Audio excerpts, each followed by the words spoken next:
outro fuzil, toma só rajadão. Ai, toma, ai, toma rajadão. Don Quijote do Flamengo. Ai, toma, ai, toma rajadão. Ce combat, ce n'est pas juste un affrontement entre deux hommes. C'est le poids du destin qui s'écrase sur leurs épaules. Rob Lucci, l'arme parfaite du gouvernement mondial.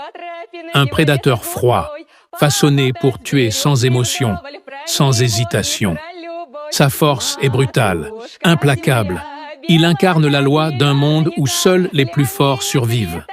Et face à lui, Luffy, un garçon au chapeau de paille, qui n'a ni la rigueur d'un soldat, ni l'entraînement d'une arme humaine.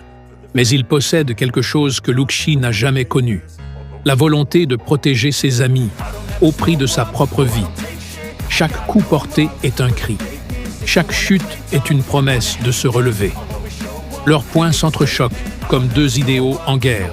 La liberté contre la tyrannie. La chaleur d'un cœur humain contre la froideur d'un monstre façonné par le pouvoir. Lucci frappe avec une précision mortelle.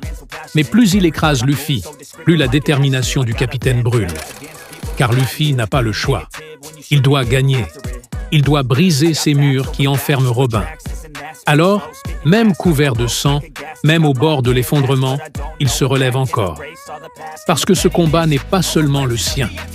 C'est celui de toute une famille, de tout un équipage qui croit en lui. Et quand Luffy hurle que cette fois, il ne tombera pas, ce n'est pas une simple phrase. C'est une déclaration. Aucune chaîne, aucune arme, aucun mur ne pourra jamais briser la volonté du chapeau de paille. Ce jour-là, Luffy ne combat pas seulement pour gagner. Il combat pour prouver que la vraie force ne vient jamais de la puissance brute. Elle vient de l'amour, de la loyauté et de la liberté que l'on choisit de défendre.